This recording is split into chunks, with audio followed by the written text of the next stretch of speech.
We are here with District Attorney John Creuzot. What has been your biggest challenge in the last 12 months? Well, the biggest challenge in the last 12 months for me and others like me in public service and running big offices has been the pandemic. It basically, as you know, shut down the economy, shut down public service, public entities, private entities, organizations, and it's changed the way that business is done in Dallas County as across the United States. So trying to maintain the office under these circumstances has been the biggest challenge because at first we didn't know what to do and we didn't know how long it would last. As you know, there was a lot of bad information put out about what we were going through, what to expect, and of course, it affected us in a negative sense. So that's been the biggest challenge in the last 12 months, just dealing with the pandemic and running a large office. What have you had to relearn? What have you had to let go of? Well, I don't know that it's relearn, but learn how to communicate digitally, just as we are now. I think probably 15 months ago, we may have sat and had this conversation as to now feeling comfortable doing it over a Zoom. So it's learning. You know, we've had to look at how we handle cases differently.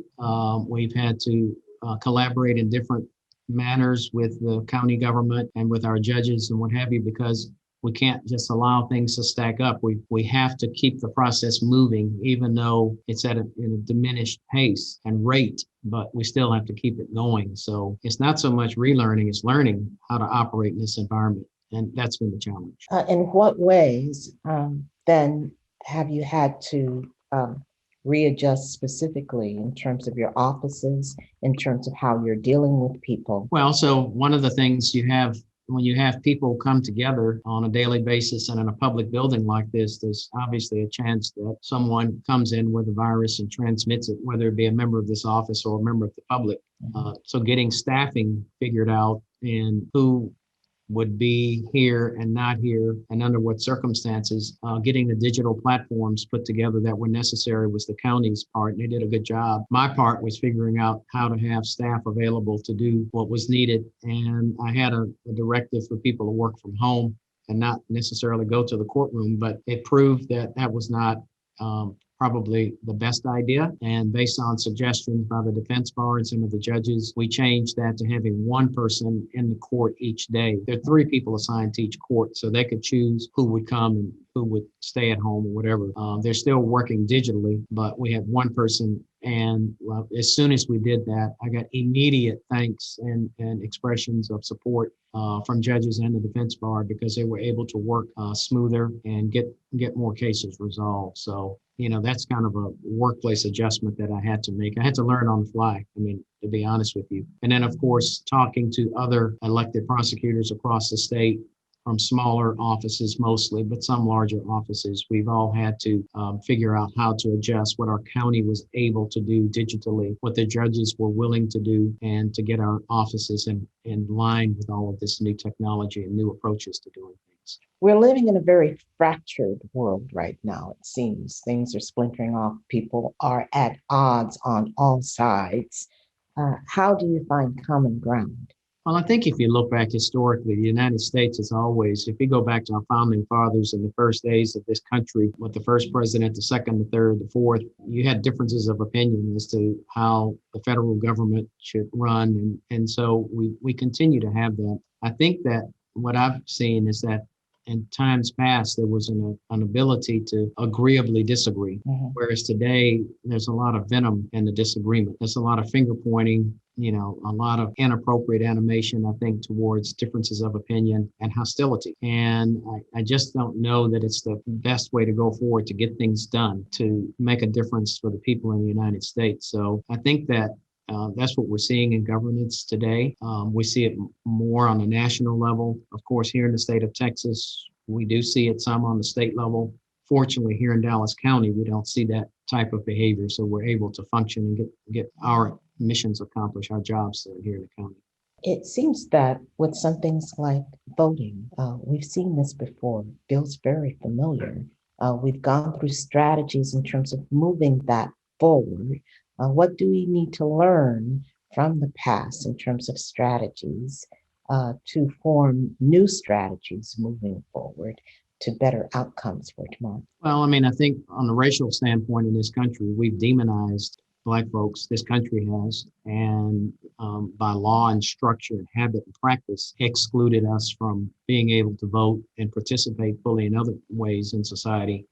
And I do agree with the assessment that what we're seeing in these new laws across the state, Georgia, for example, has passed all these laws. It's kind of a new Jim Crow. I mean, it's directed to solve a problem. It's not a problem. It's a solution to a false problem, and that is fraud in the elections. But then they go past that and say, well, even if there's not fraud, there's lack of confidence in the voting process. Well, that's only because you're perpetuating untruths, and you continue to say it and say it over and over and over. I mean, despite the fact that the president couldn't come up with one pleading that was able to get him into court and no facts that he presented, there are tens of millions of people who think that this was a fraudulent election when in fact there are no facts to show that. So I think that that's, where we are today. And I think it's in large part based on race. I think if you look at the tone and the identities of some of these people who protested at the Capitol and the other things that are being said, carrying around Confederate flags and armed with guns, who they associate with, some of the things that they say, I think that in large part this is based on race. And it's based on this sense that something's been taken from us, which of course has been a lot of the resistance to civil rights and the expansion of rights for people of color and indigenous people in this country, is this sense that, I deserve my fair share and you're unfairly taking it from me. And that this president a former president seems to make that work for him very well. You've been noted and applauded for your innovation reform in terms of prison reform, in terms of drug courts and mental health. Can you speak on that, please? Well, so back in 1998, we started a program called DIVERT. It stands for Dallas Initiative for Expedited Rehabilitation and Treatment. It was an 18-month program. It's still going. I presided over it for many years, and we based it on science and research and best practices on how to deal with drugs and addiction, and not just illegal drugs, but alcohol also. And Southern Methodist University, our alma mater, did two studies back in the early 2000s. One was a recidivism study and one was cost benefit. And so we had a 68% reduction in arrests. And for every dollar spent, we showed to save or to avoid $9.34 in criminal justice costs. So that concept was taken across the state through legislation to provide for assessments, to provide for inpatient and outpatient treatment, basically a continuum of care. The result has been that we've been able to close at least 10 prisons in the state of Texas. Of course, it also begs the question, can that process, that formula be used for other populations? And the answer is yes. We now have DWI courts, driving while intoxicated in this state. We have veterans courts, we have mental health courts.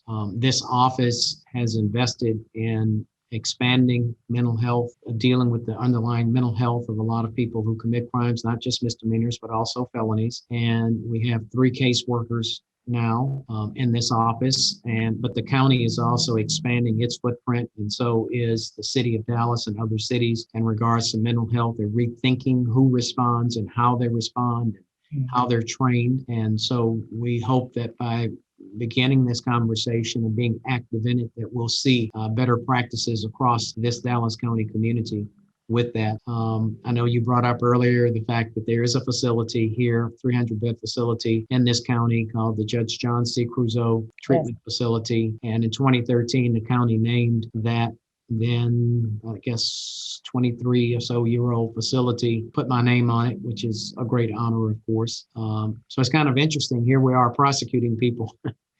And there've been more than one comment about, wait a minute, that's the DA. I'm going to the DA's facility. How's that work?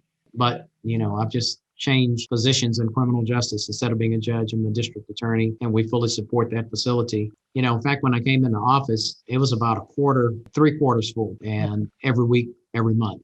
And we have a population in this county of 2.6 million people.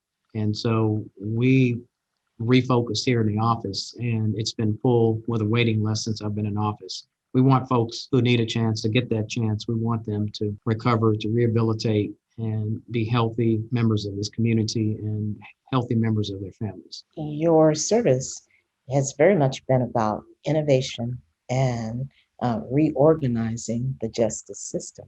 Are you going to be running again for DA? Yes, my plan is to run in the 2022 election for another 4-year term. You went to SMU. What was that like during your time? When were you there? When did you graduate? I was there for law school only, 79 to 82. He said, what was it like? It was a big culture shock. I'd never gone to a private school. I didn't know anything about private schools, especially a private school in the South. I went to a public high school in Houston. I went to a public university. At that time, it was North Texas State University. It's now University of North Texas. And it was pretty much an average person's school. When I went to SMU, I'd never been around people my age or roughly my age who had been brought up in ways that I didn't understand. And I mean, some of the things that they said were pretty shocking, very conservative, in my opinion. Not everybody, but more than I'd ever come across, very narrow-minded on issues of race and sex and proper role of government, et cetera. You know, during that period of time, Ronald Reagan was elected president. It wasn't a surprise that he was elected based on the polls and Carter's lack of popularity. But one of the things I noted, several of the young men who were in my class said this in various ways, but the day after the election, something to the effect, it's our turn now. We're in control. And I had never seen that. So that was shocking. So being at SMU that 3 years was culture shock, to be quite honest, for me. But, you know, we got out and did okay. The other thing that was going on at SMU itself on the larger campus, not the law school, was the beginning of what was called the Pony Express, which turned out to be the precursor to the death penalty given to them in the late 80s by the NCAA. And Eric Dickerson and Craig James and some others were highly recruited. They were outstanding athletes, and SMU had almost a professional ball club going there. Like I said, it resulted in the death penalty for them, and it's taken years to come back, but they've built a new stadium. It's on campus, and not trying to be bigger than they are. And they seem to be focused in the right direction, which is education first and athletics second. So I think there was a lot to be learned by that school and other schools across the United States. But it looks like SMU educationally and athletically is much better off today than it was back in those days.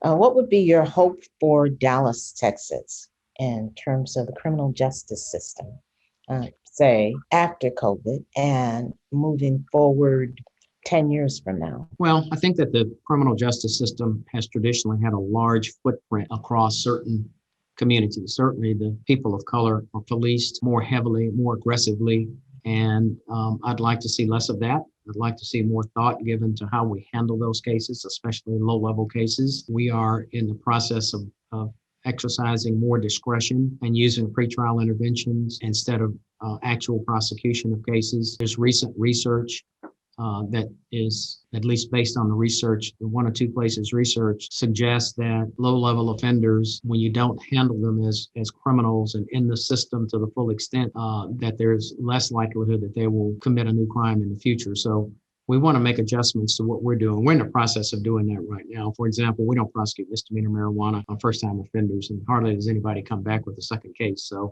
I think we're showing that works. I'd like to see less involvement with the police based on race. We looked at these cases, especially from the city of Dallas, on misdemeanor marijuana year in and year out, 90+% people of color. That is not the population of the city of Dallas. Anglos or whites were in the single digits year in and year out. And that's part of the reason why we stopped that. I'd like to see a better engagement with our mentally ill and homeless populations, not necessarily combined, but those who are mentally ill, those who are homeless, and mentally ill and homeless. I'd like to see less of a police footprint there. And I think that community organizations, community resources should be better used for them, not the jail and not the courthouse. And I think we're moving in that direction. We've had conversation this summer with some of our municipalities, and they're redirecting some monies in those areas to have a different interaction with those communities. So I hope that in 10 years, we see a leaner criminal justice system that's more focused on those people who truly are dangerous as opposed to being a nuisance. And we need to be able to distinguish between the two. And I think that my career has shown that I'm willing to do that, willing to distinguish between them and treat each one appropriately. So hopefully, whether I'm here or someone else is here, that will be the direction that we see on criminal justice in Dallas County in the future. Thank you so much. Thank you for your time. This Sure. is a wonderful conversation.